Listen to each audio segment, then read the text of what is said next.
We're going to start on page 23 in just a moment. One more minute. We'll give everybody a second to get in. Thanks, everybody, for taking the time this evening. Quarter on the way God would have us think about our possessions and our finances, and this particular lessons on spending and debt. We talked a lot about spending the last couple of classes, and Aaron told me of the paradox that you spent, and it's named after a disease, but I can't remember what it's called. Parkinson's law. I couldn't place. I knew it was something, some kind of disease, and I couldn't put my finger on it. So Parkinson's law says what, Aaron? In terms of time, it's effort expands to fill the time allotted. Yes. For the task. The same thing applies with money. Yes. So if you got 2 weeks to write the essay, how long does it take to write it? 2 weeks. Yeah. If you got 2 hours, it takes 2 hours. Somehow the time to do the task fills whatever space the task has. We talked about our finances kind of tend to do the same thing. That whatever, like goldfish, whatever size bowl it's in, there's never seemed to be a point where it's enough. We just keep growing to. The danger is it keeps growing to the size of our income. So anyway, I thought that was interesting. Parkinson's law. You can jot that down. We'll start on page 23 in just a second. Darren, do you mind to start with a word of prayer? Most gracious Heavenly Father, we thank you for today, for watching over us. Thank you for the many blessings you give us. Thank you for this opportunity now that we have to be in this class. Thank you for Michael and for his efforts in this quarter and for teaching this class. I pray you be with him tonight. Give him an easy memory of the things he's prepared for us. Help us to follow along and take those things and put them in our hearts and help us to be closer to you. In Christ's name we pray. Amen. Amen. So, Jonathan, you can come in then. Sorry, I tried to not catch you, but so there's a reason that spending and debt kind of go together in the same lesson. We talked about spending on page 22. Now we started talking a little bit about debt on page 23. Why do you suppose that we talk about spending and debt kind of in the same lesson, in the same area? That's kind of the way debt happens, right? It's very hard to get into debt if you don't spend something. That's the way debt happens. It's a spending issue. 1 Timothy 6. Let me turn there real quick. Just found a quote I thought was really, really good on Christians in debt.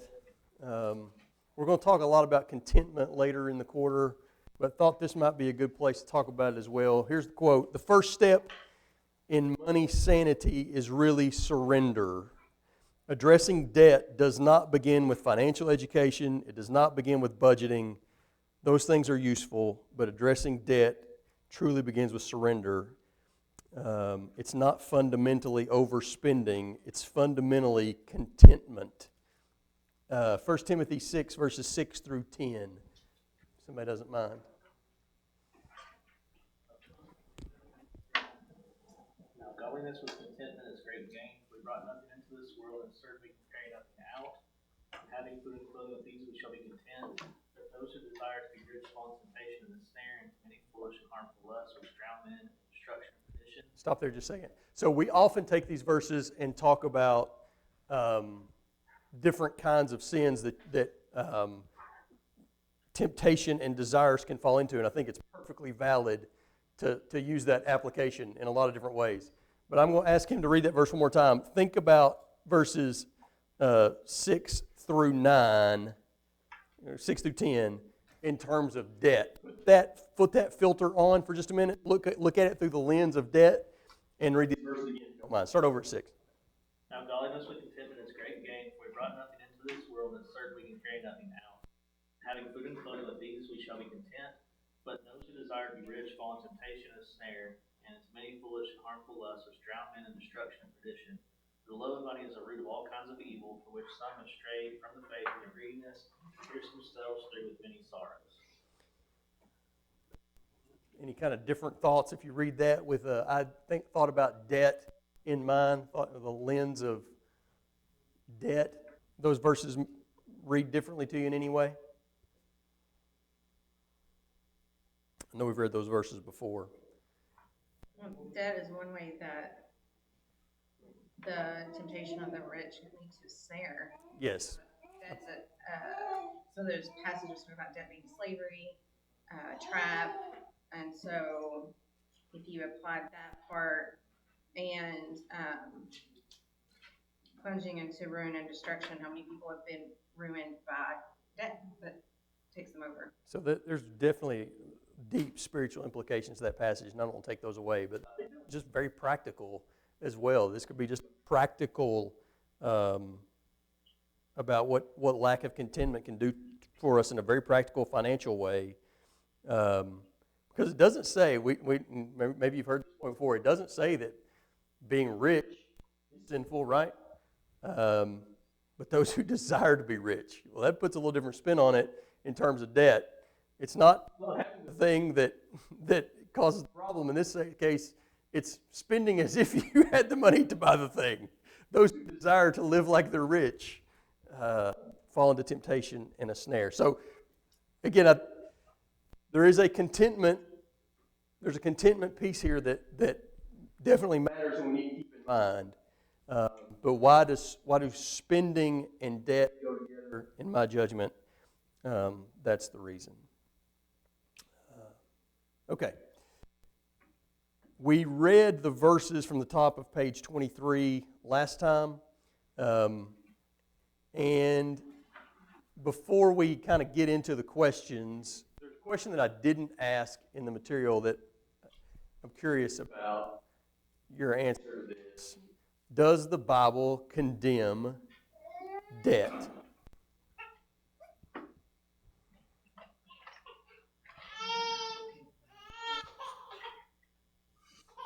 I mean, it definitely uses debt to pronounce condemnation. What way? So the verses in Deuteronomy that Jackson read in class talked about if they obeyed God, they would be blessed and they would be lenders and borrow nothing. But Yes. if they were disobedient and they left God, they would always borrow and not be able to repay. And so it doesn't necessarily condemn debt, but it does present debt in a light that is not desirable, and it uses debt as a way to pronounce judgment on the people. And so to maybe make that more modern, debt can be a natural consequence of unwise decisions. Okay? Agreed. Michael Psalms 112:5 says, "It is well with a man who is generous and lends." Yes. So if you're going to be a lender, you got to lend to somebody who's got a debt. So I don't know if it's condemned, but So and that's where I thought we would probably land. I think that's, in my judgment, I think that's the accurate place to land. I don't think that we can say that debt is condemned. We can say debt is dangerous, right? I think there are verses about that. What does Proverbs 22:7, the reality of the borrower being a slave to the lender? That's kind of put forward as a proverb, as a truth. Certainly doesn't portray debt positively. But anyway, just what the reality of what the Bible does say without going beyond that. So, Question. Dave Ramsey would say no, but can you be a good financial manager and have some debt? can you be a good financial manager and have some debt? All right, let's skip down to question 4 because that's where we're going. No, let's do it. Let's battle it. What should a Christian consider before taking on debt? Are there legitimate reasons to have debt? Are there illegitimate reasons? How can we know the difference? So, this is one of those wisdom questions. We can apply Scripture. I don't know if we're going to find book, chapter, verse answer here. It's a wisdom question. How can we think through the legitimate or illegitimate reasons to have debt? I'm trying to remember the verse. there's first where Paul's talking to Christians about giving, and he mentions, I think it's the Macedonians, that they gave above their means, so that in order to provide for the needs of other Christians, they gave beyond what they were able. They went in debt to provide for others. And so So beyond their means, not sure he says debt, but you could possibly make that. Making it modern, if there was a need, and I knew that I had a way to pay money back and that, and had a plan to pay it back, and I can fulfill that need by going into debt, I'm not sure that would be an illegitimate reason to go into debt. Okay. It would go back to Ron's question, can I be a responsible manager of my finances and take on this debt? But that's not it's not coming from a discontented heart or wanting to have more. It's wanting to provide for someone. I think the motivation behind it is a good, why do I want this debt? Why do I want this thing that I'm going to go to debt for? Okay. Can clue us into legitimate versus illegitimate reasons. Other thoughts? Yes, sir. If we talk about legitimate reasons, I just Googled this. The number one cause of bankruptcy in the U.S. is medical debt. Good. And I don't think anybody would argue, well, consider, do I really need this surgery to save my loved one's life? Yes. And I can't afford it. Well, all of us are probably going to go, that's something that you've got to do. Yeah. Right? I mean, So that's really good. and then of course, there's basic necessities like housing. Yes. You can rent, but certainly there are times, maybe you have a growing family, maybe, the homes appreciate in value over time, and so it can be a wise financial decision. It's one of the probably safer forms of debt. Yes. It's secured, it's There's collateralized. an asset behind it. Yes. It's an asset behind it. Right. So, I would say there are some legitimate reasons, a health concern, possibly purchasing a house, that are either necessary or possibly wise decisions. Completely agree. So we've heard two already, right? So if I go into debt because a brother is in a desperate situation, I don't know how, could that possibly be a possibility? Medical, certainly an issue. We know of brethren who have gone into debt to adopt. So that, in some cases, is a real issue. So, again, blanket statements are tricky. I'd be careful with blanket statements. Do we need to be careful with debt? What does the Bible actually say about it? Well, just be aware. You're going to be slave to a lender. You're going to be slave to a payment. But homes, medical, those issues happen. Are there illegitimate reasons to have debt? Yes. That's a little easier one, right? I'll play ball there. That's a little easier. So, big picture, not a specific thing, but in general, what would be an illegitimate reason to have debt?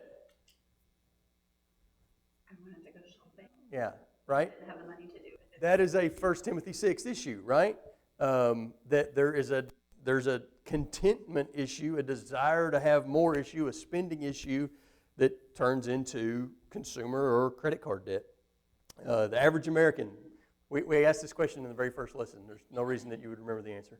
But the average American has, anybody want to guess how much debt? The median American? Huh? Median and average aren't the same. They aren't. It's median. The median American has $100,000 worth of debt. Depending on where you look, $100,000 to $100,000, That's not a mortgage or? including $100,000 to $110,000 worth of debt, something like that. Of that, again, very broad average. 70% of that is mortgage debt. That's the biggest debt we have. Many people, it's the largest asset we have. That's the largest debt we have. After that, anybody want to guess what second is on average? Second kind of debt?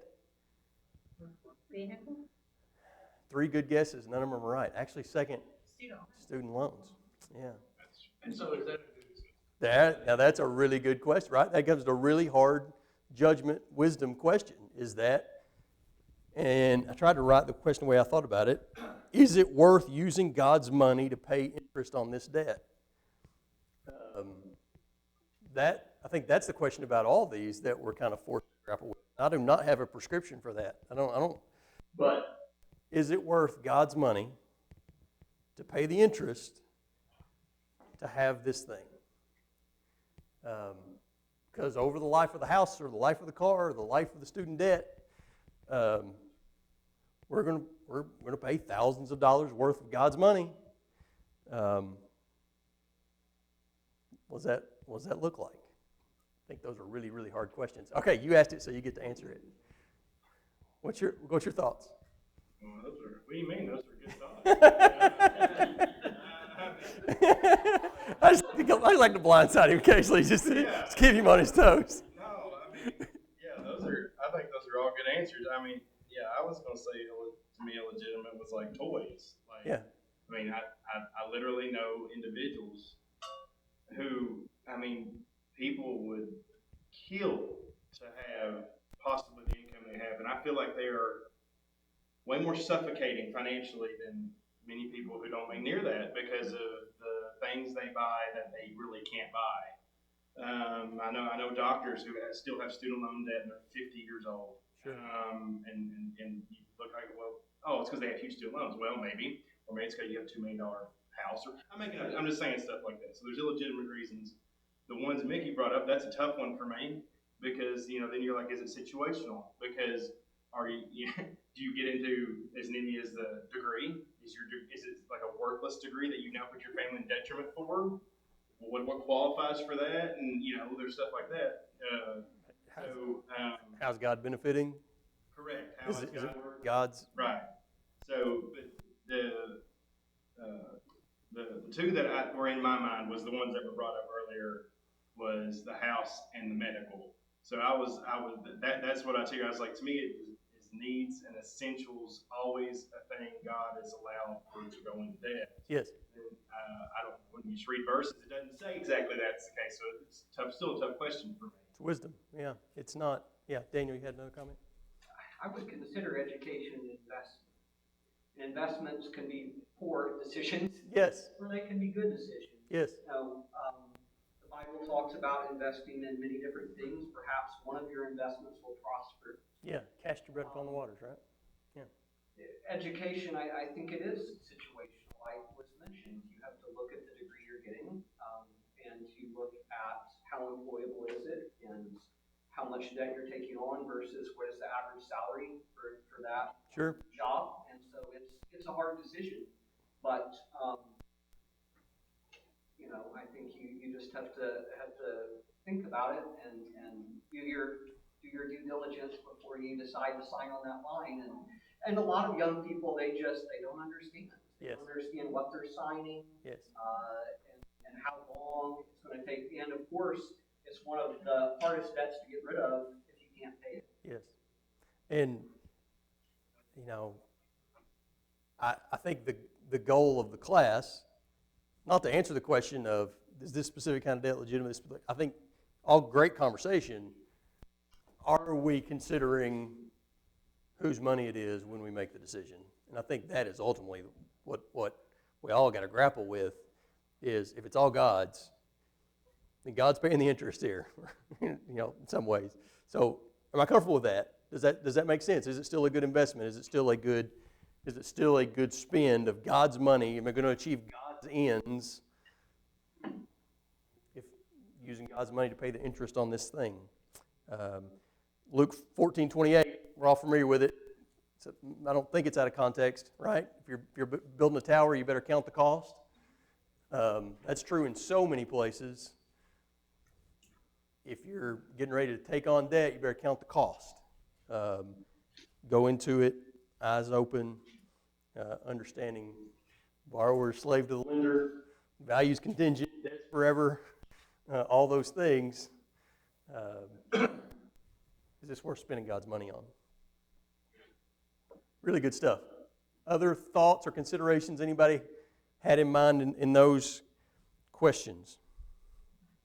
I think, do we ask God before we take on that debt? Another good one. You know, we can ask ourselves all day long, what's my motivation? Do I think this is legitimate? Is it illegitimate? But we're biased because we want the thing. Yeah, is prayer part of our due And diligence? so, Yeah.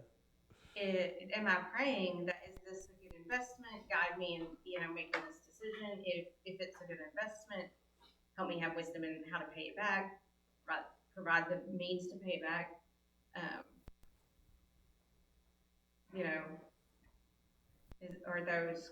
Are those questions we're taking to the Lord, or are those questions we're trying to answer for ourselves? Really good.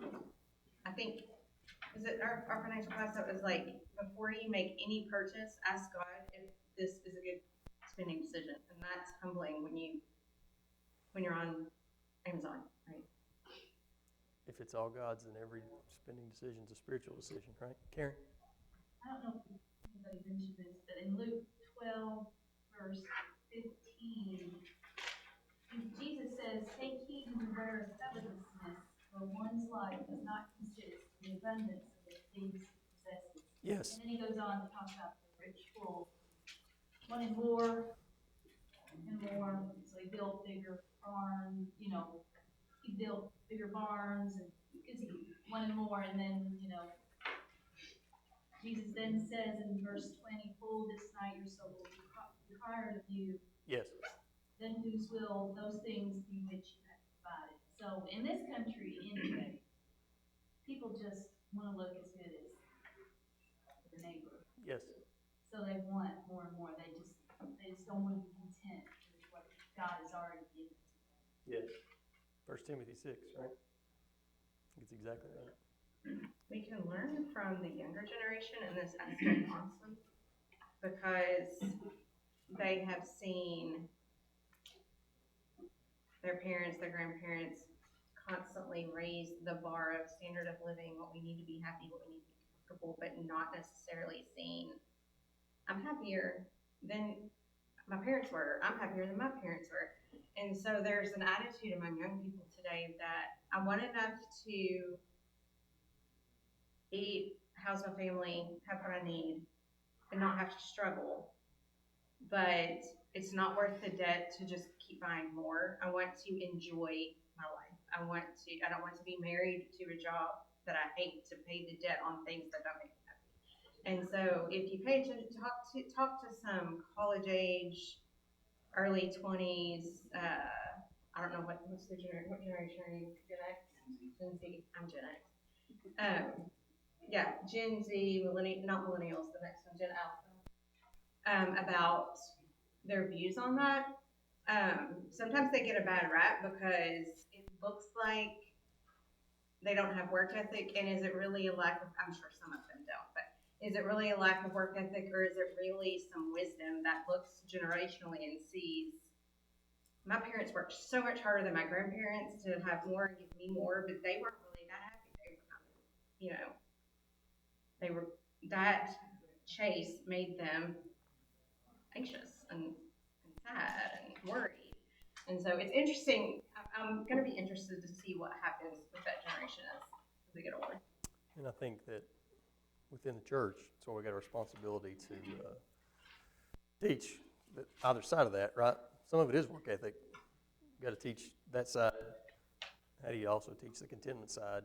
Create the correct balance of those things. Good thoughts. Let's go back to question 1. So we talked about legitimate and illegitimate reasons for debt, perhaps.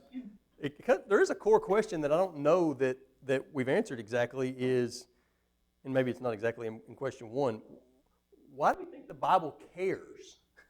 Why do we think the Bible spends as many verses as it does talking about debt? Why does God care if I'm in debt? Any thoughts about that? Because the Bible seems to makes a lot of thoughts about debt and owe no one anything except to love one another. The wicked borrows and does not pay back. Pledges and security are for those who lack sense. The borrower is slave to the lender. Why does the Bible care? Daniel. Money is a finite asset. time is a finite asset. Yes, Trading time, especially when we're younger, yes, for money, so that we can get some of the things we need and want. yes. When we do that, we have less time potentially to serve God, Mm, right? So, as you mentioned, balance is key. yeah, But if we're constantly working so we can acquire more things, yes. how do we have time for God? I love that framing, and I think that's really wise.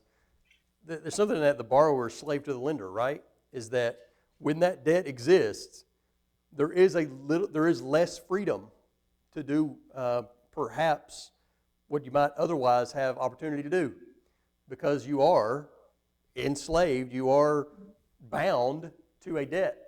And that trade of time, right, which again I think is a really good framing, that trade has put you in a position where you don't have the time perhaps to do other things. I think that is definitely an aspect of why God cares. Any other thoughts? Could it be a form of adultery? Okay? You're constantly, going in debt because you want whatever. Yeah, And that whatever could just be an idol. no question. Covetousness is idolatry. I mean, the Bible says that. I mean, Paul says that 2 or 3 times, just directly. Covetousness is idolatry. And so I think that speaks exactly to what Robbie is saying there. Really good. It illuminates our idols for us. Ron? Don't you think that lenders too prey on that covetous part No question. and make borrowing money student debt, as far as I'm concerned, is one of the biggest concerns. That's not necessarily banking institutions and those people, it's the government. Yeah. They made that money available, Yes, and the universities love it because they raise their tuition every year. correct. And they can have more ivory towers and science labs or whatever, or endowments. Right. And, but that is something that everybody needs to be aware of, that lending institutions play on the desire of, inordinate desire of people to have more and bigger and better things. No question. And you'd be amazed from a banking standpoint, how many people you see coming to buy a $500,000, $750,000 house that has $100,000 worth of credit card debt. Well, if they can't pay that off, how are they gonna pay their household? And a lot of them don't. And just to continue that point, Ron, why is there such a societal push to keep interest rates as low as possible? So you have more. So you can maximize the amount of debt you can have and still make the payment, right? It is largely societally positive. The economist will tell you for that to be the case, so we can maximize consumption, more all that kind of stuff that the world would tell you is a positive thing. I think it's a really good comment. Can I say frontal lobes? No, you cannot. Sorry, we're still under probation on frontal lobes. On the other side of that coin, there are people who have millions of dollars worth of debt that have tens of millions of dollars in the bank, Yes, and they make money by borrowing money at a cheap rate yes, on the interest rate. which low, correct. and they invest their own money and make twice, 3 times the money. Right, which is why blanket statements are really hard. It's very much case by case. It's very hard to look at the other person. I think it's all looking at our own stuff and our own hearts, and am I making the right choice? Because there are those situations out there. The other one that comes to mind is, there's a little bit of James 4, at least in my mind. What does James say about the one that says, hey, tomorrow we're going to go work and it's going to be great and we're going to make a bunch of money? What does James say about that? That's true. You are assuming too much, right? There is an aspect of debt where he said, hey, I'm borrowing against next year's wages. I'll make that next year. I'm going to go take care of business next year. It's going to be great. So there's an aspect of assuming a little too much. We don't know what next year's going to be like, but we are presuming that we do. Again, I wouldn't make too much of that, but I think there's an aspect of it that's probably worth considering.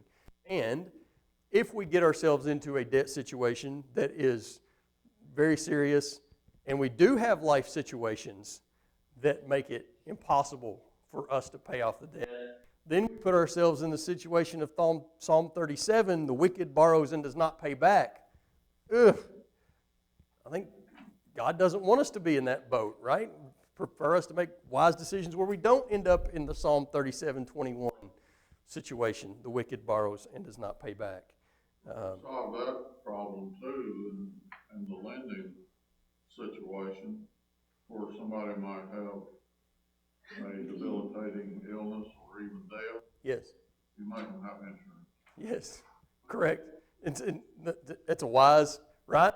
It's not just wise for the lender, it's wise if you care about being able to take care of your debts, to have those kind of things in place. Piggybacking on what you said, Mike, we borrow completely based on status quo today. How are we today? Rarely do we think, forget God for a second in the conversation, rarely do we think of what could go wrong tomorrow. Yes. Like you said, everything could go wrong tomorrow. Yes. And we have no way to deal with what we have now.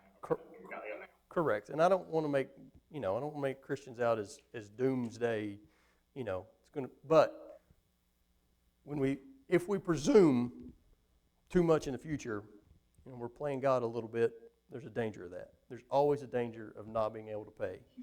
Debt's forever. The value of what I'm going to pay it with may or may not be there in the future. So, Daniel, yes. Very practical level, on number one, what is the danger of going into debt? Yes. Well, if you aren't able to pay it, if it's a house, you may lose the house. Yes. And if it's a car, you may lose the car. If it's a business and you take on business debt, you may have to close your business and still be in debt after the business is closed, potentially. Correct. In Matthew 24, of course, Jesus tells about the unfaithful or wicked servant. Matthew 18, the master forgives an astronomical debt for a servant who begs for mercy. Yes. And then this servant is owed by another servant, Yes. who's owed just a teeny tiny amount, and he won't forgive that. And of course, when the master finds out, he throws him into prison.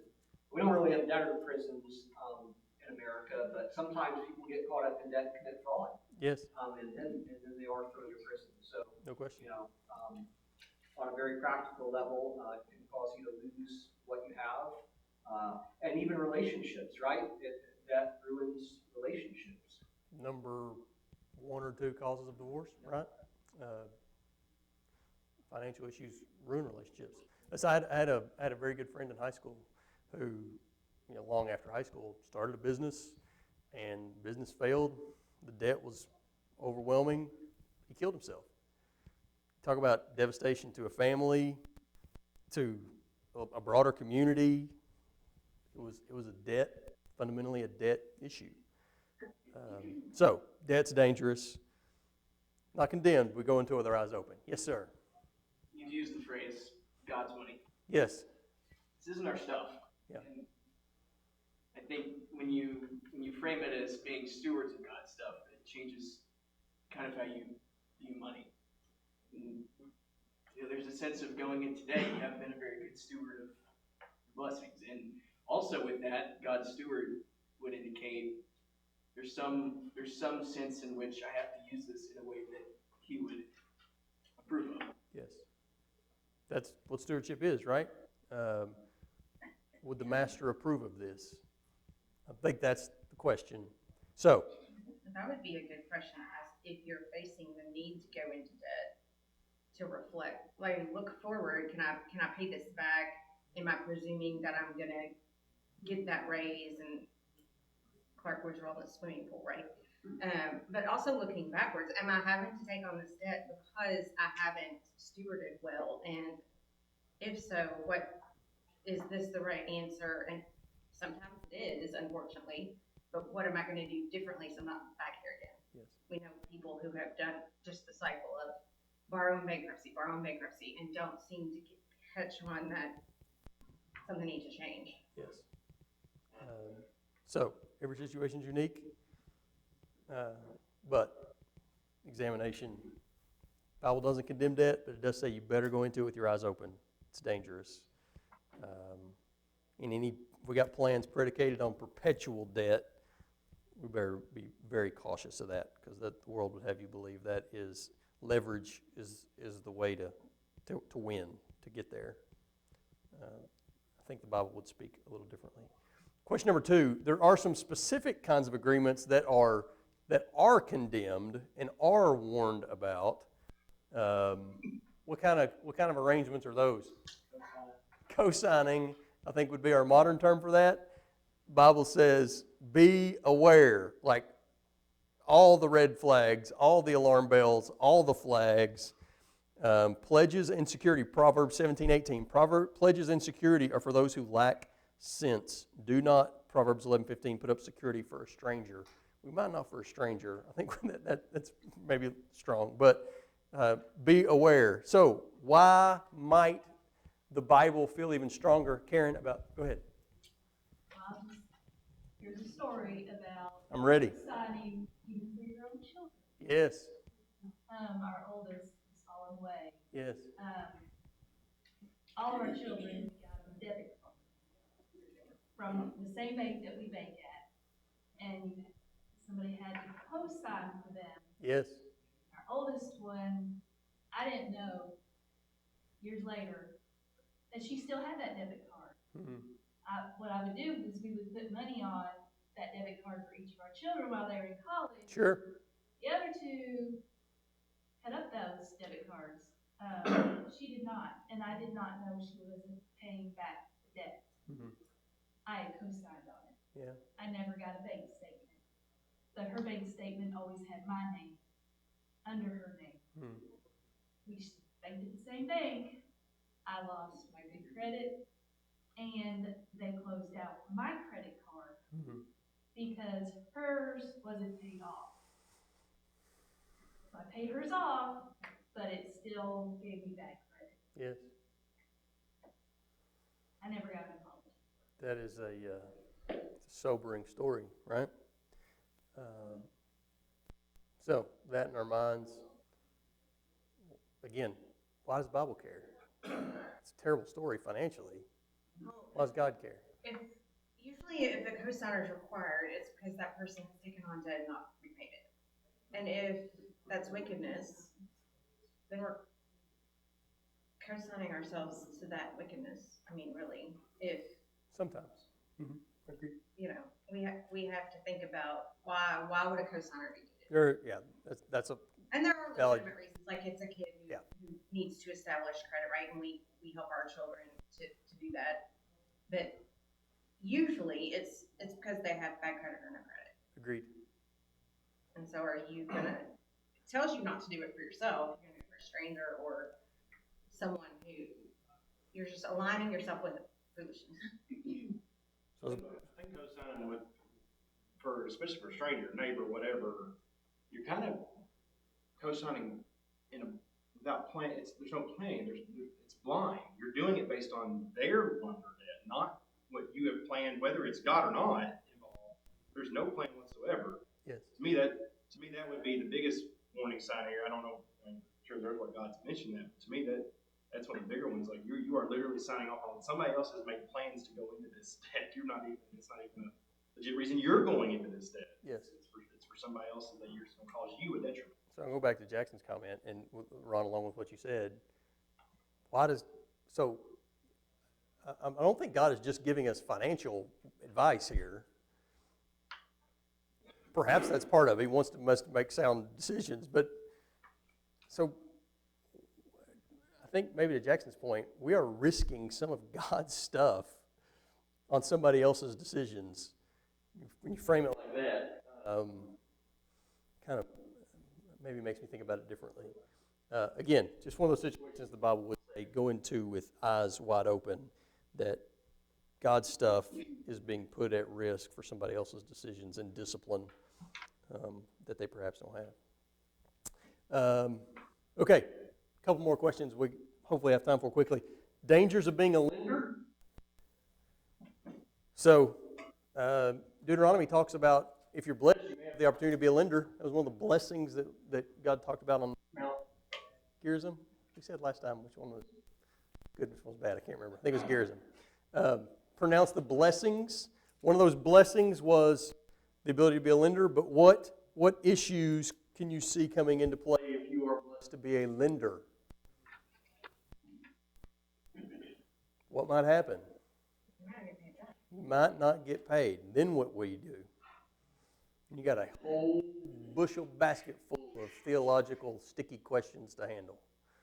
Well, Somebody's for instance, let's say a Christian is a landlord Yes, and someone at church needs a place yes, and they have them stay there yes, and they don't pay their rent. yes. What is the Christian thing to do? What is the Christian thing to do? That is That is a real sticky question. get into old buckets of sticky questions.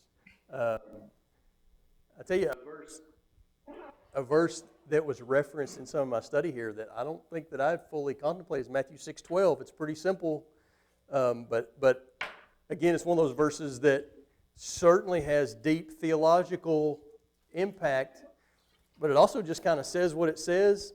I think most versions, ESV, New King James, NET, they all read it the same way. Matthew 6:12, what does it say?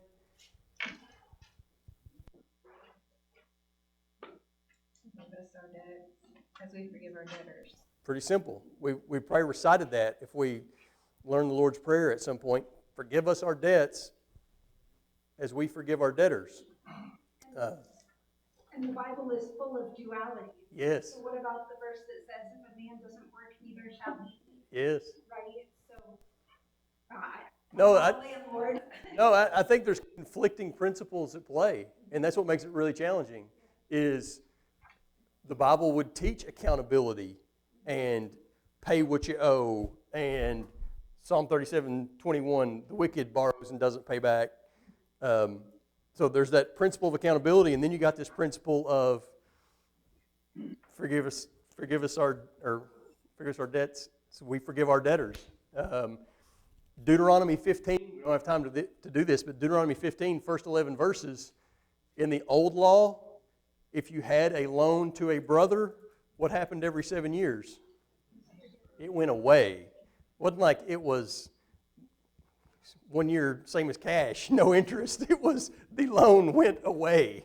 It disappeared. And then because God knows human nature, what did God say about when you have to loan your brother in year 6? You got to do it anyway, even if you know year 7's coming. So I bet loans got popular in year 6, right? So. Lenders dried up. Yeah, correct. And that's what God knew, human nature. Like the brother that was genuinely in need in year 6. There was specific direction in Deuteronomy 15.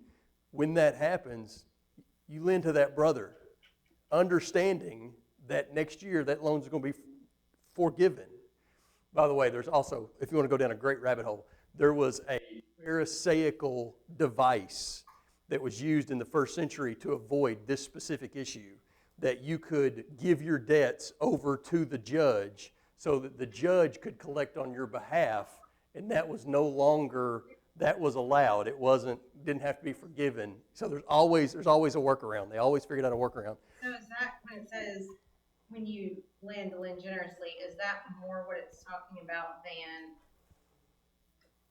just lend, like to anybody and everybody? It's more like be aware that might not be a loan, might be a gift. Lend, And be okay with that. lend even when that's the case, and be okay with it. And I think, again, this is me, it's a commentary. Is it not God just teaching his people that it's not that important? This is my stuff.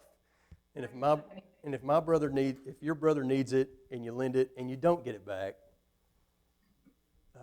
it's my stuff anyway. Is God teaching his people that through some of that Deuteronomy 15? You also, again, agreed. There's definite balance, because the Bible does talk about accountability and the need to pay, and how do you gently correct a brother who is living a life that's not able to pay something back versus someone who genuinely has had life situations that can't pay it back. Those are all really, really difficult issues to deal with. So, how does grace come into play? Please. First Corinthians 6, Yeah, about going to law, completely agree. how does that's kind of like Matthew 6. It is. Yeah, I think Roger makes a great point. 1 Corinthians 6. I don't know if you had. No, it's not in this lesson, but I think you're dead on. I don't think that could be more relevant. Are you going to take that brother to law to collect? Then you got a real 1 Corinthians 6 problem, in my opinion. Why not rather be defrauded? 1 Corinthians 6:11. That's right. If you lend to a brother, he defaults. I know some brothers who, when they know a brother is in need, it's always a gift. It's never a loan. This is a gift. If you in the future have the ability to gift it back, great. But this is not a loan. Anyway, I'm not saying that's not a prescription. That's just, I think it speaks to that 1 Corinthians 6 kind of attitude. This is God's stuff. Before, we've had one bell, right? We had one bell? You have, Is that second bell? that was. Proverbs 24:27. This is question 5. The basic principle of Proverbs 24:27 is work and then enjoy the thing. Debt reverses that. It says enjoy the thing and then work. There is something we got to square there. Work and then enjoy the thing is a biblical principle. If we do it the other way, we got a little James 4 problem. We may be assuming too much. All right, thanks everybody. That was great. Really good comments. We'll begin lesson 8 on page 24. We'll talk about saving and retirement. You'll talk about where there's some differing principles at play. That is one where we will find differing principles at play. Thanks everybody.